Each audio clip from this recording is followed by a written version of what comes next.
Hey everyone, and welcome. So today we're going to dive into one of the most fundamental and honestly coolest invisible forces that shapes our entire world, magnetism. Let's just jump right in. Okay, let's kick things off with a little thought experiment. Think about it. What is this mysterious force that you use pretty much every single day? It's what guides sailors across vast oceans, and it's also what keeps that shopping list stuck to your fridge. It's literally all around us, but what is it really? So, to really get a grip on this invisible power, we first need to meet the object that makes it all happen.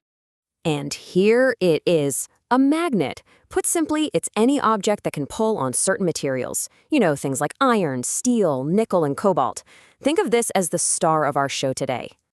Okay, so now that we know what a magnet is, let's get into the rules of the game. These are the fundamental principles that every single magnet has to follow. Now, this is super important. You can't have a one-sided magnet. It's impossible. Even if you were to snap a magnet in half, each new piece would instantly grow its own north and south pole. Every magnet, no matter how tiny, always has this two-sided identity. And this is basically rule number 1 of Magnetism 101. It's the one you probably remember from science class, opposites attract. So a north pole will always pull a south pole closer.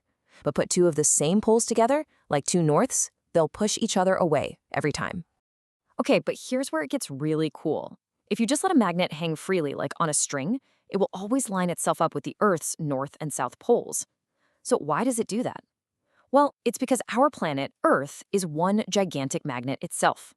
Our little magnet is just aligning with that massive magnetic field. That's exactly how a compass works. And this planetary field does more than just point the way. It acts as a giant invisible shield protecting all of us from a ton of harmful radiation from the sun. Pretty amazing, right?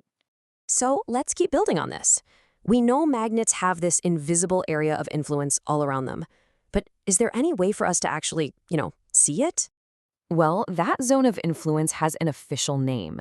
It's called the magnetic field. It's this invisible bubble of power that surrounds every magnet. If another magnetic object wanders into this field, it's going to feel that force, either a push or a pull. This field is where all the magic happens. So how in the world do you see something that's invisible? Well, we get clever.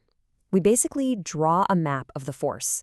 And the lines we use to draw this map are called magnetic field lines.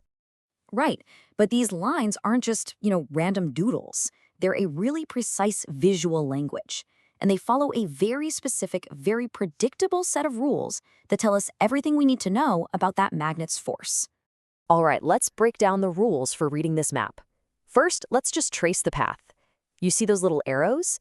Outside the magnet, the lines always flow away from the North Pole and loop around into the South Pole. But they don't stop there. To complete the journey, they travel through the inside of the magnet, going from south back to north, which makes a complete unbroken loop. And the other big idea here is strength. See how some lines are close together and others are far apart? Well, the closer the lines are to each other, the stronger the magnetic force is in that spot. And take a look at this. It's the perfect example of what we were just talking about.